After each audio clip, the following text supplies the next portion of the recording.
obrigado. É realmente um prazer e uma satisfação ver a quantidade de gente interessada. O tema é da mais alta relevância, né? E atesta que isso afeta vários segmentos da sociedade. Eu, presidindo uma associação de mercado de capitais, estou aqui como uma manifestação no sentido da viabilidade do modelo da empresa de economia mista, financiada com capitais privados, né, que está tão criticada pelos eventos recentes, mas eu acho que a gente não pode se permitir uma solução simplista, no sentido de que o modelo é fadado ao fracasso. A sociedade brasileira fez uma opção na qual o Estado tem uma participação relevante na economia brasileira e seria tanto um desperdício para a sociedade, para o Estado e para o mercado de capitais, se considerássemos que realmente o modelo não seria viável. Então, acho que todos nós estamos aqui hoje tentando trabalhar nesta viabilidade e no que pode ser feito a partir dos aprendizados recentes. Aqui o nosso painel é da mais alta qualidade. Temos o deputado relator do projeto, que eu tive o prazer de conhecer na comissão mista lá em Brasília, a doutora Cláudia Pouto, do CODEX, Estado de São Paulo, e o doutor Valfrido, né, que acompanha o tema há bastante tempo. Não sei se o deputado já teve tempo de respirar, chegando agora, mas acho que, pela ordem dos trabalhos, seria muito bom ouvi-lo sobre a tramitação do projeto, as novidades, né, na última versão, para que a gente possa fazer esse debate. Com isso, eu passo a palavra ao deputado. Ok. Muito boa tarde a todos. Prazer muito grande estar aqui na INSPER, participando desse encontro, desse debate. Peço desculpas pelo atraso. Primeiro, viria no voo mais cedo, mas tivemos um problema lá em Brasília, como todo mundo sabe. Brasília está num momento de marasmo, de tranquilidade, mas de vez em quando tem alguns contratempos. E quero dizer a vocês que acho essa matéria extremamente relevante, porque a Lei de Responsabilidade Fiscal, ela trata da administração pública, mas ela não entrou na seara das estatais, no campo das estatais. Então, em função disso, foi constituída essa comissão mista, composta por 5 senadores e 5 deputados, este ano no Senado, comissão que teve o papel de elaborar a primeira versão do projeto e que agora está tramitando no Senado para depois tramitar na Câmara dos Deputados. Na verdade, o fato de se iniciar no Senado dessa vez decorre de uma alternância que existe entre esses projetos que são propostos por comissões mistas. Quando se constitui uma comissão mista com o propósito de elaborar um projeto de lei, cada vez uma começa pela Câmara e a outra começa pelo Senado, alternadamente. Esta começou pelo Senado da República. Pois bem, esta comissão ouviu várias partes interessadas, aproveitamos a experiência de governança de algumas instituições que têm uma governança altamente positiva, como é o caso do Banco do Brasil, por exemplo. Ouvimos a CVM, a Bovespa, porque eles têm também uma prática permanente de fiscalização das empresas que têm ações abertas na Bolsa, justamente para que eles não sejam surpreendidos por manobras que possam eventualmente acontecer em uma dessas empresas e, consequentemente, lesar os investidores. Também ouvimos algumas instituições que são especialistas nessa área e todos eles trouxeram contribuições extremamente positivas.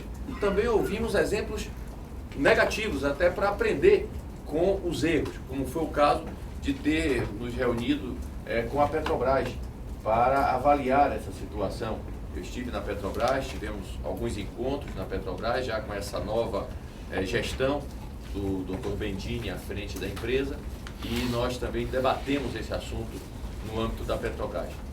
Em linhas gerais, o projeto é um projeto longo. Eu posso depois até disponibilizar a cópia do que foi aprovado na comissão para todos vocês. Teria algum e-mail que eu possa enviar para que possa disponibilizar para todos. Mas, basicamente, o núcleo do projeto se atém a 2 pontos que nós consideramos essenciais. A primeira vem de uma constatação que foi feita ao longo dos debates. Uma constatação que não precisava nem ter a comissão para que ela pudesse ser percebida, mas que todos nós temos conhecimento de que os conselhos de administração das estatais, em regra, são meras peças de ficção.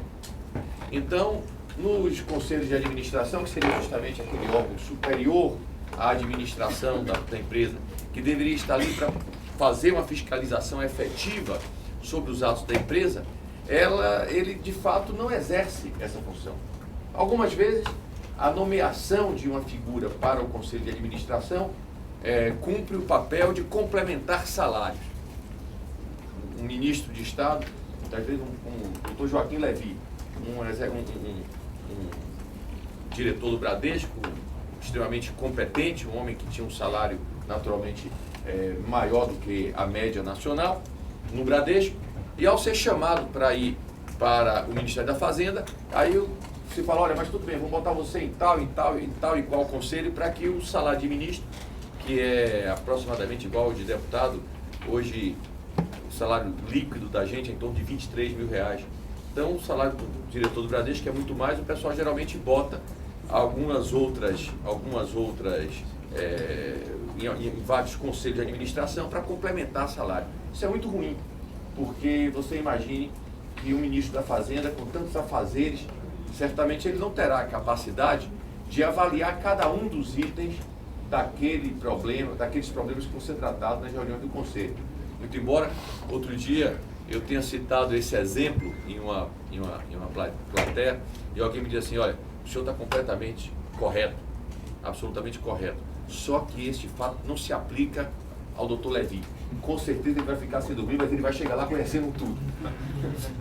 Mas o fato é que, verdadeiramente, muitas vezes isso acontece. A segunda questão é que o Conselho de Administração, ele não, para ser independente, ele não poderia de maneira nenhuma ser formado por pessoas que são submetidas àquela pessoa que já nomeou o presidente da estatal. Então isso é um contrassenso. Imagine, a Dilma indicou o presidente da Petrobras, ou do Banco do Brasil, ou da Caixa Econômica Federal, e o Conselho de Administração está lá, várias pessoas também indicadas pela Dilma. Essas pessoas se sentem parte do governo e vão para o Conselho e vão para as reuniões, não para defender a empresa, mas na maioria das vezes para levar ali uma posição de governo, o que é extremamente constrangedor. Então, nós primeiro pensamos principalmente nessa questão dos conselhos de administração, em fazer uma profunda intervenção nos conselhos de administração, proibindo a presença de ministros e proibindo que as questões sejam também pessoas que tenham qualquer tipo de vinculação com o executivo. Posteriormente, já no dia de eu apresentar o relatório, nós temos aqui um conterrâneo, que a maioria é paulista, né? Tem um conterrâneo de vocês que eu gosto muito, que é uma figura interessantíssima, que é o Serra.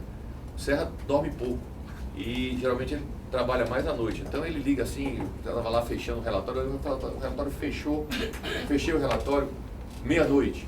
Quando chega 15 para 1, o Serra me liga, olha Arthur, estou te ligando porque as minhas emendas atrasadas, mas daqui a 1 hora vai chegar aí, não se preocupe que daqui a 1 hora chega e você vai poder ver o que você vai aproveitar aí. E aí chegaram lá mais umas 10 emendas do Serra. Mas como ele é realmente uma figura muito importante para a República, um quadro político da maior relevância, nós aproveitamos muita coisa do que ele trouxe, e as emendas dele até levaram a uma restrição maior ainda com relação à participação de sindicalistas, de pessoas com filiações partidárias, pessoas que tenham exercido cargos em governos passados, tem que ter uma quarentena. Tudo isso foi considerado por nós. Outra questão que nós tratamos na lei diz respeito ao objeto social das empresas estatais. Porque, gente, veja só, a empresa estatal, ela é um modelo de intervenção do Estado na economia. As empresas estatais, elas passam a existir basicamente a partir da crise de 29, nos Estados Unidos, a posse de Roosevelt, a ideia do New Deal e a noção de que deveriam existir algumas agências públicas que pudessem atuar ao lado da iniciativa privada, intervindo na economia para, algumas vezes, ocupar um espaço estratégico para o país. Em outros momentos, preenchendo uma lacuna que não tem o interesse econômico da viabilidade econômica. Então, essa discussão sobre qual é a motivação que leva um país a constituir empresas estatais, ela é fundamental para esse debate. E no caso do Brasil, nós observamos que as empresas estatais, elas são inicialmente constituídas com um propósito e em seguida são desvirtuadas para um propósito que servir a qualquer tipo de política que aquele governo eventualmente queira praticar. Por exemplo, no ano passado, o Brasil, nós vivemos uma campanha eleitoral dura e a presidente Dilma Rousseff, preocupada com a possibilidade de aumento da inflação, ela obrigou a Petrobras a comprar gasolina no mercado internacional a um preço maior do que o que era vendido aqui no Brasil. Isso trouxe um prejuízo de 60 bilhões para a Petrobras, ou seja, estimam por aí que o custo da corrupção desse escândalo chamado de Petrolão foi de 6 bi. O custo que a Petrobras teve comprando no ano passado gasolina mais cara e vendendo aqui mais barata custou 60 bi. Então, obviamente que a Petrobras ela é uma empresa estatal que foi constituída com o propósito de atuar no campo de exploração de óleo e gás e não para intervir em política econômica. Não pode acontecer esse tipo de coisa. Portanto, há um largo número de artigos também no projeto de lei que tratam dessa questão de obrigar a empresa estatal a que ela não se afaste das obrigações que a sua fundação lhe remetem. Não pode uma empresa estatal ela simplesmente se exercer um papel que a empresa pública possa, que o governo eventualmente deseje fazer com que ela. Os demais artigos são normas que regulamentam e delimitam a ação dessas empresas estatais, fazendo com que ela esteja sempre dentro do seu orçamento, dentro de uma noção que possa preservar o seu patrimônio, que possa trazer o lucro, trazer o seu desenvolvimento e coisas que naturalmente resguardem o patrimônio, ações que naturalmente resguardem o patrimônio nacional. Agora, obviamente que é uma lei extremamente polêmica em vários aspectos. Uma proposta, por exemplo, que está colocada na lei, que foi levada a isso, inclusive, pela CVM, diz respeito a impedir que haja distinções entre ações ordinárias ou preferenciais. Como nós sabemos, as ações ordinárias, elas têm direito a voto. As ações preferenciais não têm direito a voto. Então, a primeira ideia que surgiu-se lá nos debates foi transformar todas as ações preferenciais em ações ordinárias com direito a voto. Mas acontece que se isso acontecesse pura e simplesmente, o governo brasileiro perderia a maioria perderia o controle acionário da Petrobras. E isso, claro, não é o que nós desejamos. Então, tem que se fazer, por exemplo, um escalonamento para que haja uma transformação, possivelmente até com a Petrobras comprando essas ações ordinárias, preferenciais, para que depois elas sejam transformadas em ordinárias, para que não haja a perda do controle acionário. Entretanto, como todo mundo sabe, a Petrobras está quebrada. E qual é a possibilidade que a empresa tem para comprar? Qual é a disponibilidade que a empresa apresenta para poder comprar essas ações? Nós não sabemos. Então, lá havia uma proposta que era em 3 anos, eu ampliei no meu relatório para um prazo de 10 anos, mas já dizendo que aquilo ali era uma mera sugestão, sem nenhum fundamento concreto, e que teremos que fazer esse debate ao longo da discussão no Senado e na Câmara com a própria Petrobras, para que a Petrobras diga, olha, eu posso comprar não é em 10, é em 15, ou é em 20, ou é em 5. Tudo vai depender da disponibilidade que a empresa tenha para poder fazer esse tipo de aquisição. Mas a CVM, de uma maneira geral, ela propõe que as empresas estatais, mesmo que não sejam empresas de capital aberto, que elas tenham uma fiscalização ao que equivale hoje na Bolsa de Valores ao chamado novo mercado, que tem uma série de exigências muito mais duras, muito mais profundas para que de governança da empresa. E eu penso que realmente todas essas questões que hoje são consideradas novo mercado deverão realmente ser absorvidas pelas empresas, porque isso sem dúvida dará uma qualidade maior à governança e nós poderemos consequentemente ter uma saúde financeira maior nessas empresas. Outra questão interessante é que as estatais existem de dois tipos. Algumas que atuam no mercado, outras que o tempo inteiro recebem dinheiro público e que não têm orçamento próprio. É o caso, por exemplo, da Embrapa. A Embrapa, ela faz parte ela é colocada como uma empresa pública, mas na verdade é uma empresa que recebe todo o seu orçamento de fontes oriundas do orçamento da União. Essas empresas que não entram nesse campo de compra, de venda no mercado, já estão regulamentadas pela Lei 8666.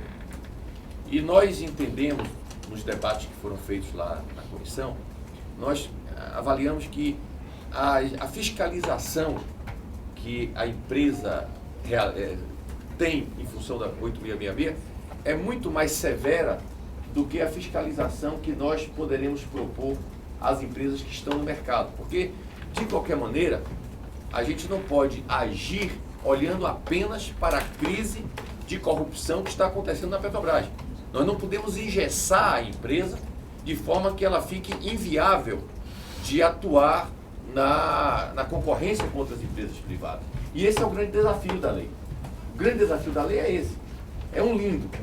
A gente tem que garantir que vai haver um sistema eficiente de governança e, ao mesmo tempo, não podemos permitir que a empresa descambe para uma condição de inviabilidade no mercado. Eu, quando estive na Petrobras, vi algumas propostas que eles me fizeram lá, eu fiz questão de ir lá, até pela importância da empresa, que são absurdas. Por exemplo, a Petrobras alega que, em relação aos projetos, eles têm dificuldade de apresentar um pré-preço. E aí vem com os argumentos assim, que são argumentos, me permitam a palavra, mas argumentos assim um tanto ilógicos, que não tem nenhuma sustentação.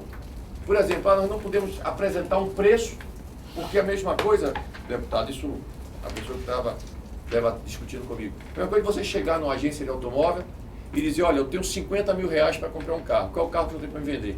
Aí o cara fala, olha, aquele ali custa 55, mas eu vou fazer para o senhor 50 para o senhor levar ele agora. Mas não é isso. O exemplo é extremamente infeliz, porque a Petrobras, se vai fazer uma obra como Abreu e Lima, tudo bem que ela não diga, não exponha publicamente qual é o valor da obra para as empresas que estão concorrendo naquela licitação. Mas é óbvio que internamente a empresa tem a obrigação de ter um preço. Óbvio que sim. Isso faz parte da governança elementar de qualquer empresa. No campo da iniciativa privada não tem por que ser diferente com a Petrobras. Isso é um absurdo. Outra coisa totalmente despropositada que eu ouvi na Petrobras é que a Petrobras, ela todo ano aliena muitos passivos. Pra vocês terem ideia, no ano passado foram 18 bilhões em passivo que a Petrobras alienou. Porque qualquer coisa, uma plataforma de petróleo que se vende é um preço, tudo na Petrobras são megas preços, tudo na Petrobras é gigante. A Petrobras, antes da crise, era responsável por 14% do nosso PIB. Então, tudo na Petrobras é gigantesco.